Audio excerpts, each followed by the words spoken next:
estou à sua disposição. Aliás... Fica aqui, Lula, fica aqui. Aliás, deixa eu lhe falar uma coisa. Fica aqui, Aliás, deixa eu falar uma coisa pra você. Sabe o que eu fiquei sabendo agora? Sabe o que eu fiquei candidatos. sabendo agora? Que todo o discurso seu no Congresso Nacional era falando bem de mim, você era deputado e eu era presidente. Lula. Me ligaram, disseram que você era um puxa-saco meu que não tinha precedente na história. Esse debate foi o primeiro do segundo turno entre o candidato Luiz Inácio Lula da Silva, do PT, e o presidente Jair Bolsonaro.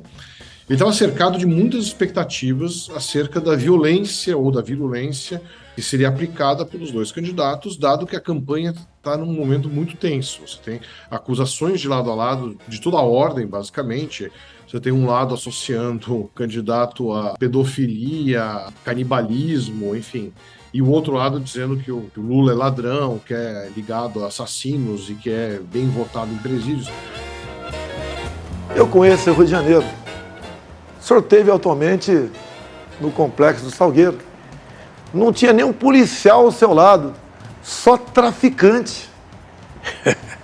Tanto é verdade a sua afinidade com traficantes, com bandidos, que nos presídios do Brasil, cada 5 votos, o senhor teve 4 votos.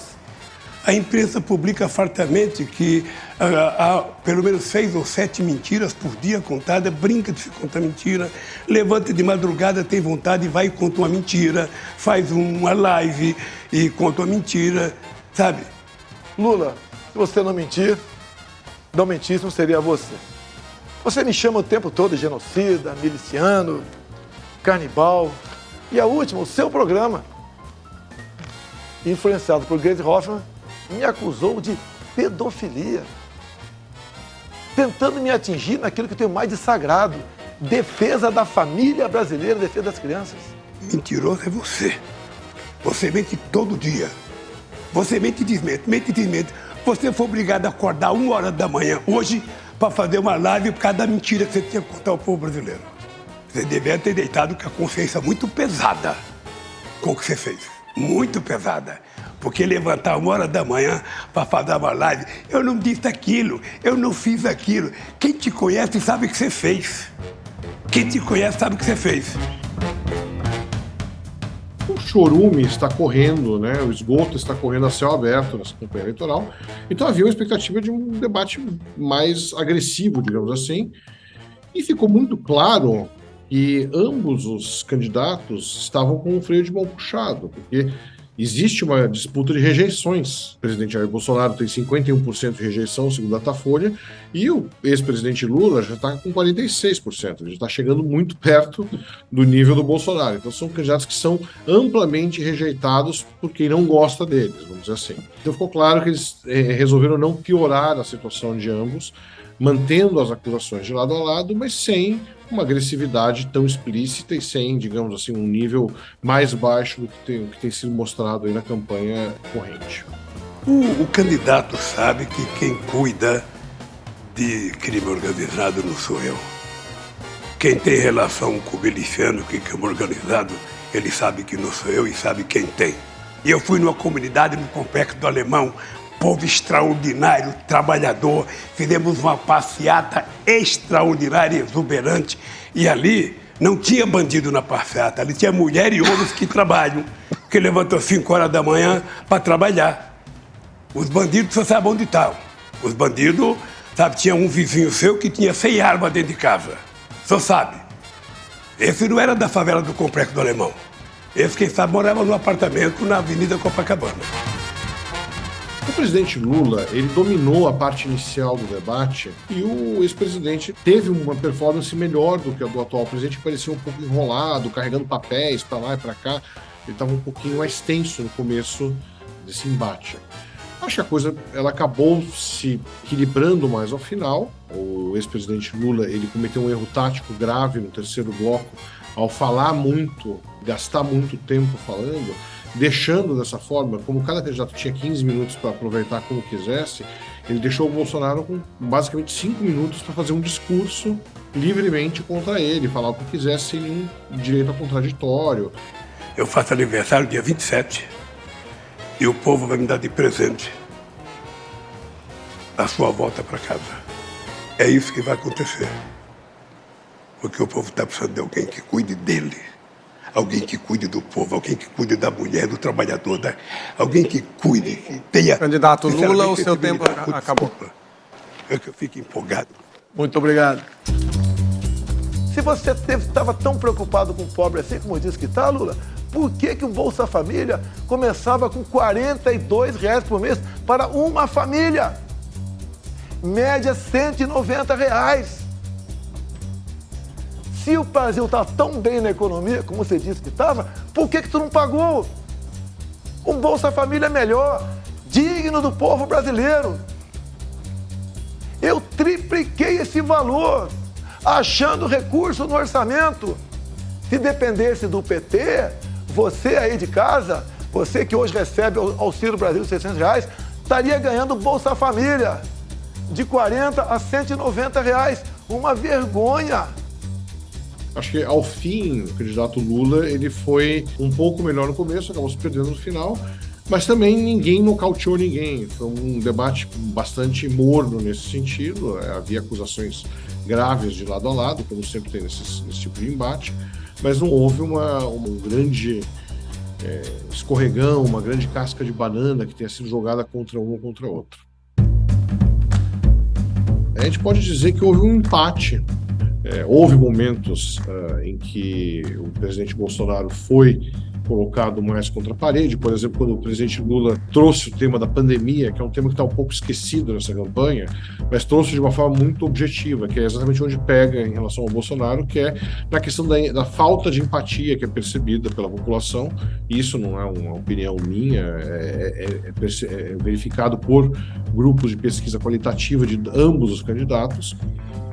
Que o presidente Bolsonaro ele é visto como uma pessoa que teve pouca sensibilidade no decorrer da crise sanitária, né? Aquela coisa da gripezinha, um sou coveiro e por aí vai.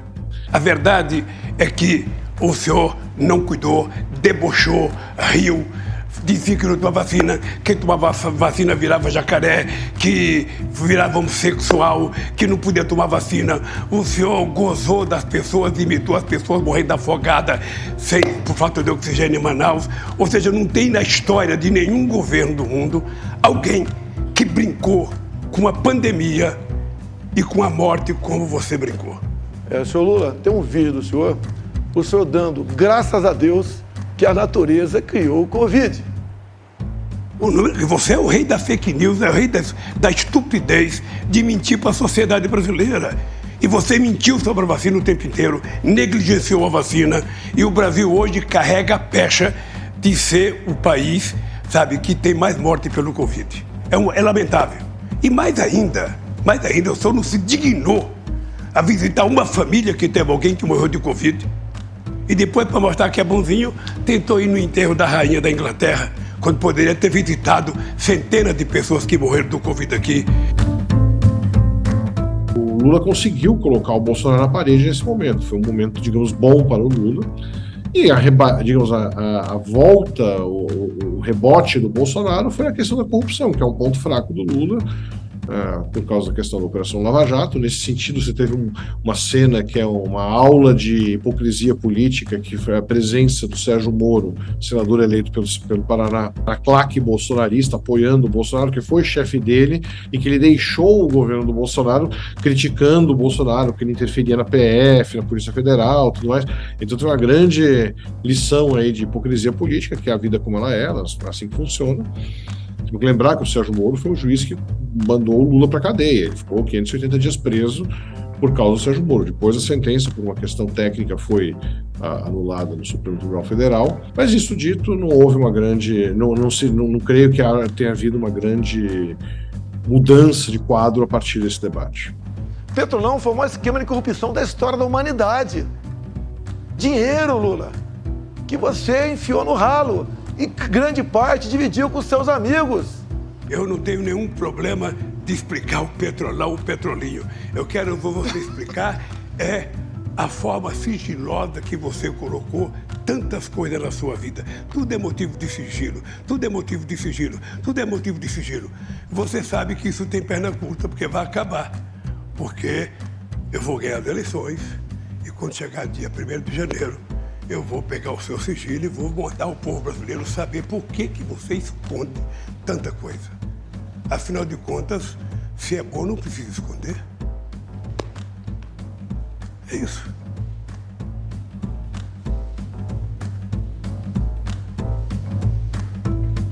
Estou à sua disposição. Aliás, Fica aquilo. Nos últimos dias da campanha, a gente tem que esperar mais agressividade na briga das redes sociais, da internet. A gente tende a ver uma coisa mais pesada e uma atuação, me parece, do Tribunal Superior Eleitoral mais incisiva para tentar coibir que essa sujeira toda chegue demais no horário eleitoral. Como a gente sabe, a internet não é regulada como é a propaganda eleitoral, então na internet vale quase tudo. Tudo tinha corrupção no seu governo, tudo. O senhor negou água para nordestino. Eu levei água com a transposição e com o Rogério Marinho. Tem uma coisa que é cara de pau, é o cara de pau desse cara. Porque eu fiz 88% das obras do São Francisco. Ele fez 3,5%. 3,5%. Tudo feito pelo governo do PT. Mais de 80% das obras feitas. Você acha que alguém acredita? Você acha que o nordestino que está vendo a gente na televisão acredita que foi você que levou água? Que você fez ferrovia? Não tem um projeto seu?